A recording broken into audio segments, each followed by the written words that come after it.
What goes up must come down. We know. No, not necessarily. There are things that can go up and up and up and up. Well, the stock market, we know, eventually comes down a bit. What Yeah. will you be doing the day the stock market suffers a stumble, a big one? Well, it probably won't happen in one day. I mean, but but if you hit a period where prices go down a lot, we'll be buying. What's going on, guys? So today we're going to be talking about the stock market crash, and of course we're going to be talking about Warren Buffett because he seems to be one of the most experienced investors, and he seems to know how to handle stock market crashes because he's been through 3 of them. Warren Buffett has been investing since age 11. March 11th will mark the 77th anniversary of his first investment, a $114.75 purchase, which was at age 11. So we have 4 major crashes in the US history. One of them was in 1929, which Warren Buffett wasn't even alive to witness that one, but the second one was in 1987. Third one was the dot-com bubble from 1990 to year 2000. And the fourth one was the 2008 market crash, and Warren Buffett was an investor during the last 3 crashes. So in this video we're going to take a look at Warren Buffett, his mindset, and how he handled the market crash. Also, we're going to look at the S&P charts real quick, and I'm going to show you exactly what happened during those market crashes with the S&P 500. So right here is the S&P 500 charts, and as you can see right here, this is 1987. We've seen the S&P 500 peak at around $335 and crash all the way down to $223. Then the next one is going to be the dot-com bubble, which was in 1999, year 2000, which is right here. We've seen the S&P 500 peak all the way to 1,520 and have a crash all the way down to $827. Our latest market crash, which was in 2008, we've seen the S&P 500 peak all the way up to $1,561 and crash all the way down to $683. And as you can see, the S&P 500 has been rising ever since. We did have a very nice correction in 2018. So before we get this video started, let me know in the comment section how you guys plan to handle a market crash if we ever do witness another one in our lifetime, which I do think is somewhat likely. Also, give me a thumbs up and don't forget to hit that subscribe button.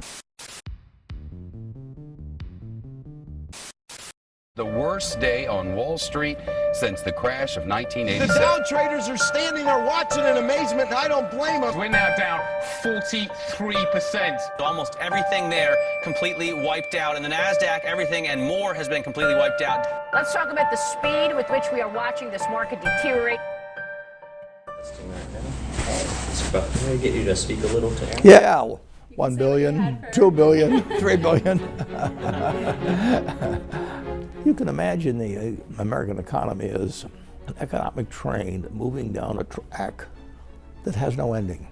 And it picks up cargo and passengers as we go along. There's 330 million of us now, and there were only 4 million in 1790.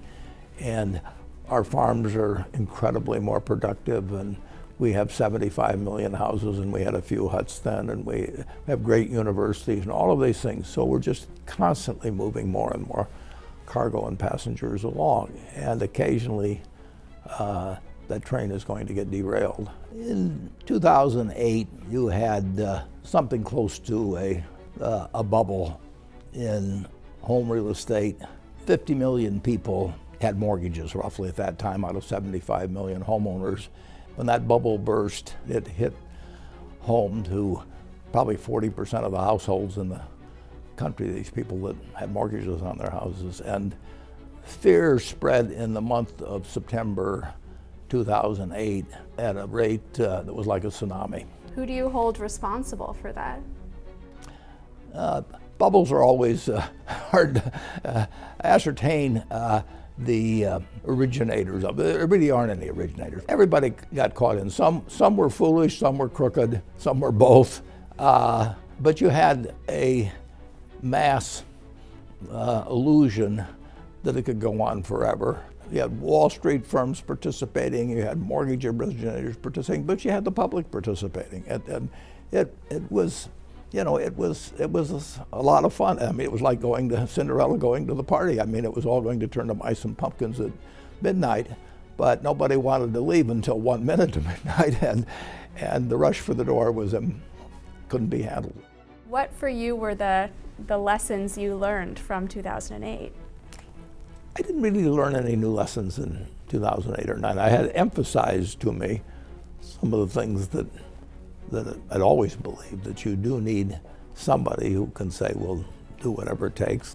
The U.S. government had to do the right things, not perfect things, but generally the right things, starting in September, and they did a fantastic job, actually, of getting the train back on the tracks. There was still damage for a long period thereafter, but it was really important to have fast action at that time. And we were very fortunate we had the leaders we did.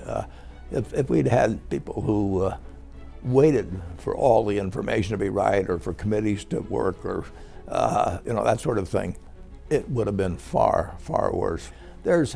People talk about a fog of war, but there's a fog of panic too. And during that panic, you're getting inaccurate information, you're hearing rumors. If you wait till you know everything, it's too late.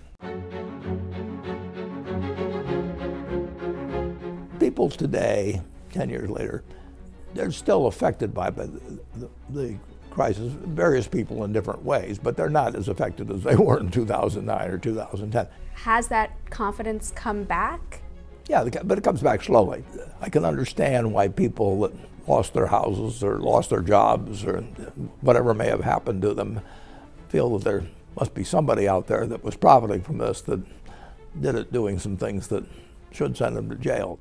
The people that ran most of the institutions, the big institutions, that got in trouble. I mean, I probably shouldn't name names, but they went away rich. They may have been disgraced to some degree, but they went away rich. So I don't think the incentive system has been improved a lot from what it was 10 years ago.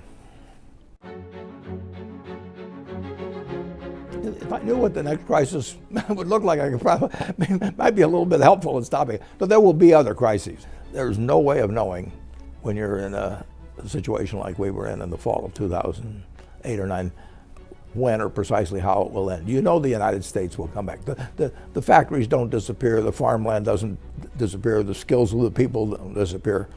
But you had a system which was going to put them all in an idle position, or could do it, and there's no way of knowing how far it was going to go. What's left from the crisis is pretty much our memories. I mean, the tracks are still there, the train's still there, but we had a big interruption in 2008 and 9, and now the train has been running pretty darn well, and we've shown that America can't be stopped.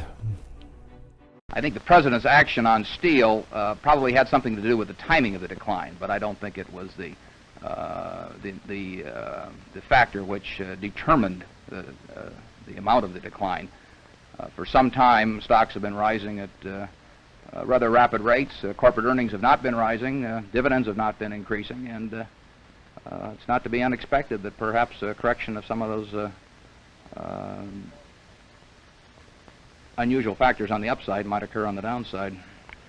Well, some observers from time to time say that the stock market is a forecaster of events to come.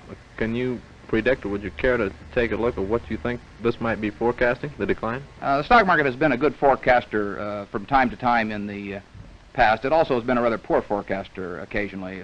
For example, the last 4 or 5 years, the stock market has been booming along and presumably forecasting better business, which has really not materialized. Corporate profits are not any better than they were 5 years ago, but stock prices are 50% higher or thereabouts.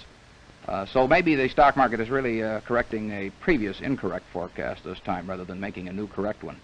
Well, in a nutshell, Mr. Buffett, can you give us your opinion of just exactly what happened, what caused it? Well, there was undoubtedly some forced selling the week when the stock market hit the news. The previous week, prices had declined about 6% for the week on average, and there was some stock that was forced upon the market both by margin calls from brokers and some that was forced out by improperly secured bank loans. And this in turn set up a self-generating mechanism on the downside for a while, which we may have seen the last of and which we may not have seen the last of. The stock market is really on a record tear, I think it's fair to say. You've always drawn the distinction between price and value. Right. Are we seeing a run-up in value or in price? Well, value gains from year to year. I mean, as companies retain earnings, stocks basically, if you own a business and you plow back a good portion of your earnings into building the business, you're going to have something more valuable on average year after year. Now, sometimes the market reflects it, and sometimes it's crashing for some other reason or whatever. But the stock market builds in value, underlying value from year to year. And it's grown a lot. I bought my first stock when the Dow was just under 100 when I was 11 years old, and look where it is now. Well, look at where it is right now, because one of the things you take a look at to measure it is the total value of the stock market compared to GDP. Right. And if you look at that graph, it's at the high point. It's the highest it's been since the tech crash back in the late 90s, as a practical matter. Does that mean we're overextended? Is this a better time to be fearful rather than greedy? I'm buying stocks, but I'm not buying them because I think they're going to go up next year. I'm buying them because I think they'll be worth quite a bit more money 10 years or 20 years from now. And I don't know whether they're going to go up or down tomorrow or next week or next month or next year. I do know they're good businesses. And in relation, you have to measure investments in relation to each other, and your alternative for most people is fixed income. And you get 3.02% or something like that for 30 years. So would you rather invest in a company that's earning 15 or 20% on their invested capital and compounding, or would you rather have a 3% bond which can never earn more than 3% while you own it? At the same time, there are some stocks that are bargains, good bargains from your point of view. When the market's up this high, that means values have gone up quite a bit. And you're sitting on a lot of cash, $110 billion. As a practical matter, don't we have to have more fear in the marketplace before you're really deploying a lot of that cash? Well, I love it when there's, I don't love it for the country as a whole, but I mean, that creates prices that make me want to shovel out the money as fast as I can. But we've been shoveling out money anyway, and it's not as attractive as obviously when I was buying in 2008 and 2009, and that wasn't as attractive. 1974 was the best year for buying securities in my lifetime. That'll happen from time to time, but you can't sit around and wait for it. You're never going to catch the bottom anyway, and everybody will be terrified at that time. We keep buying as long as we find something that's attractive to us, an attractive business at a reasonable price. And I love it if it's a really juicy price, but I still keep buying.